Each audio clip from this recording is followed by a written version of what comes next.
अस्सलाम अलैकुम नाजरीन, आप देख रहे हैं स्कोप ट्रेंड्स होराइजन्स। 1946 का साल, दूसरी जंग अजीम अभी खत्म हुई थी।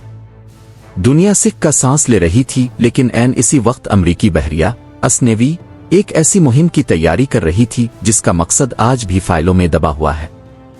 इस मिशन का नाम था ऑपरेशन हाई जंप।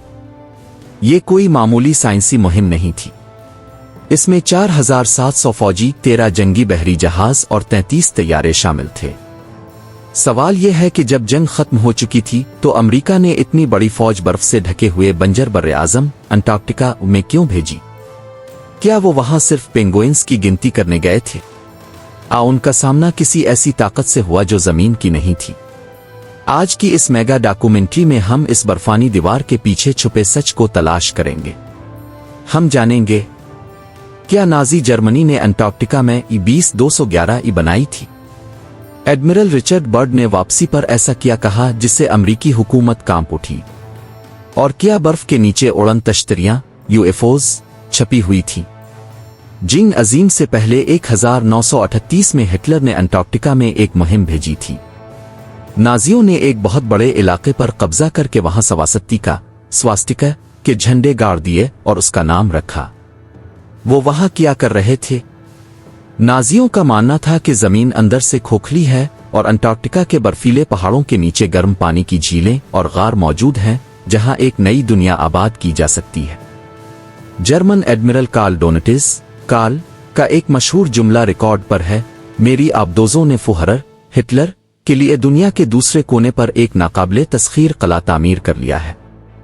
जब जंग खत्म हुई तो दर्जनों जर्मन आबदोजें लापता हो गईं। अफवाह ये फैली कि वो सूना टेक्नोलॉजी और नाजी साइंसदानों को लेकर अंटार्कटिका के इसी खुफिया किले में मुंतकिल हो गए हैं। अमेरिका ने इस खतरे को भांपते हुए एडमिरल रिचर्ड ई बर्ड को मुंतखब किया। वो एक तजर्बाकार पायलट और मुहिम जो थे। मिशन का सरकारी मकसद नए इलाकों की नक्शा साजी और फौजी तरबियत बताया गया था। लेकिन तैयारी देखकर ऐसा लगता था जैसे अमेरिका किसी तीसरी जंग अजीम की तैयारी कर रहा हो। बहरी बेड़े में तैयारा बरदार जहाज एयरक्राफ्ट कैरियर भी शामिल था। दिसंबर 1946 को यह मिशन रवाना हुआ, लेकिन जो मुहिम 6 माह तक चलनी थी इसे सिर्फ 8 हफ्तों में क्यों खत्म कर दिया गया? ऑपरेशन हाई जंप के दौरान कई तैयारे पुरअसरार तौर पर तबाह हो गए। सरकारी रिपोर्ट में इसे हादसात कहा गया, लेकिन ऐनी शाहिदीन की कहानियां कुछ और ही बताती है। अफवाह है कि जब अमरीकी तैयारे अंटार्कटिका के अंदरूनी हिस्सों की तरफ उड़े तो उनका सामना उड़ने वाली डस्कों से हुआ। ये चीजें पानी से निकलती थीं और नाकाबिले यकीन रफ्तार से तैयारों पर हमला करती थीं। रिपोर्ट्स के मुताबिक एडमिरल बर्ड ने अपनी खुफिया डायरी में लिखा था कि वो एक ऐसी जगह पहुंचे जहां बर्फ नहीं थी बल्कि हरियाली थी और वहां मैमथ जैसे कदीम जानवर घूम रहे थे। क्या उन्होंने खोखली जमीन हालो अर्थ का रास्ता ढूंढ लिया था? मिशन से वापसी पर चली के एक अखबार एल मर्क्यूरियो को इंटरव्यू देते हुए एडमिरल बर्ड ने एक ऐसी बात कही जो आज भी कॉन्स्पायरेसी थीवर्स्ट्स का सबसे बड़ा हथियार है। उन्होंने कहा, अमेरिका को चाहिए कि वो फौरी तौर पर दिफाई इक़दामात करे। हमें एक ऐसे दुश्मन से खतरा है जो एक कुत्ब से दूसरे कुत्ब तक नाकाबिले यकीन रफ्तार से उड़ने की सलाहियत रखता है। वो किस दुश्मन की बात कर रहे थे? 1947 में चीन के पास ऐसी कोई टेक्नोलॉजी नहीं थी। क्या वो नाजियों की एडवांस टेक्नोलॉजी थी?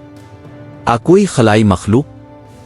इस इंटरव्यू के फौरन बाद एडमिरल बर्ड को खामोश कर दिया गया और मिशन की तमाम तफसीलात को क्लासिफाइड करार दे दिया गया। आज अंटार्कटिका में दर्जनों ममालिक की रिसर्च बेसिस मौजूद हैं, लेकिन वहां जाना अब भी आम इंसान के लिए नामुमकिन है। मुइमना अभी बाकी है। गूगल अर्थ पर अंटार्कटिका के कुछ हिस्सों को ब्लर क्यों किया गया है? वहां उड़ने वाली पुरअसरार रोशनियों की वीडियोज आज भी क्यों सामने आती है? क्या वाकई नाजियों ने वहां कोई ऐसी टेक्नोलॉजी छपाई थी जिसे अब आलमी ताकतें खुफिया तौर पर इस्तेमाल कर रही है? कुछ लोगों का मानना है कि ऑपरेशन हाई जंप नाकाम नहीं हुआ था, बल्कि अमेरिका ने वहां मौजूद ताकतों के साथ एक मुआहदा कर लिया था और इसीलिए आज अंटार्कटिका को एक बैन अल अक़वामी गैर फौजी जोन बना दिया गया है। नाजरीन, ऑपरेशन हाई जंप तारीख का वो बाब है जिसे जितना छुपाने की कोशिश की गई ये इतना ही नुमायां होकर सामने आया। क्या ये महज एक नाकाम फौजी मिशन था या इंसानी तारीख का पहला खलाई तसादुम? एडमिरल बर्ड की वो खुफिया डायरी और नाजियों का वो जुनून हमें बताता है कि इस बर्फानी दीवार के पीछे कोई ऐसा राज जरूर है जो दुनिया के सामने आ गया तो हमारा सारा निजाम बदल जाएगा। बर्फ मिट रही है और शायद बहुत जल्द वो सच भी बाहर आ जाएगा जो 80 साल से छुपाया गया है। आपको क्या लगता है? क्या अंटार्कटिका के नीचे कोई और दुनिया आबाद है? ये सब सिर्फ कहानियां हैं। अपनी राय कमेंट्स में जरूर लिखें। वीडियो पसंद आई तो लाइक करें और स्कोप ट्रेंड्स होराइजन्स को सब्सक्राइब करना ना भूलें। अल्लाह हाफिज।